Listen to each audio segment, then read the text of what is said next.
That has something to do with steady states.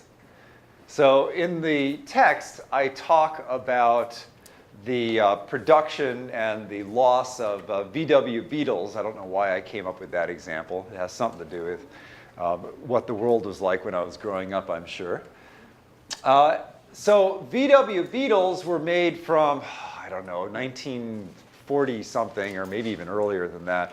I think the last one was made in the early 80s in Brazil or something like that. But all through my youth, there were lots of these cars on the road.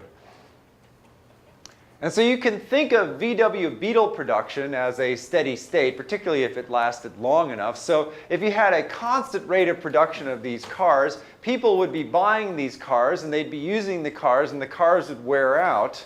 And if this went on for long enough, then the number of these cars on the road would be pretty much the same. As fast as the cars were made and put on the road, there'd be old ones retiring. It didn't work out quite this way because the number of VW Beetles that were produced were increased over time. But if it went on long enough with a constant rate, you'd be making these VW Beetles as fast as you'd be losing these VW Beetles.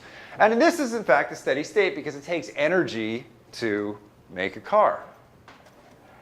And you can think about all sorts of things. Any time where something is lost as fast as it's made, and really just about everything you buy that's disposable, and even things that you buy that aren't disposable, are being made as fast as they're lost.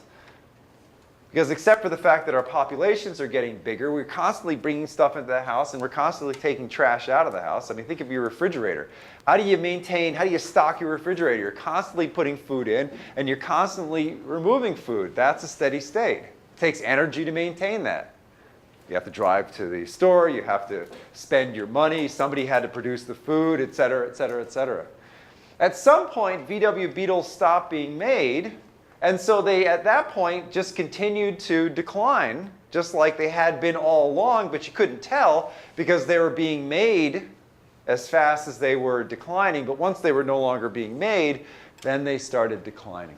And what's this part of the curve? Well, at some point, people said, wait a minute, these things are kind of cool. I remember when I was a kid and I had a VW Beetle and I wish I had one now. And so collectors started buying these and they became more valuable and they stopped declining in number as fast. Maybe they're not used as much on the road, but there are a lot of VW Beetles sitting in people's garages out there.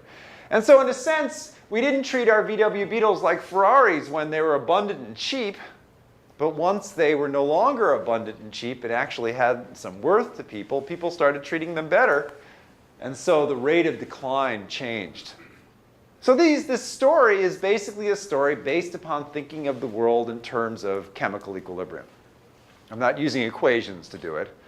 It's just that things are coming in as fast as they're going out, or maybe they're coming in faster, in which case the line's going up. Or maybe they're going out faster than they're coming in which case the line is going down. Maybe we've changed the rate at which something's happening, in which case the abundance curve is changing in its slope.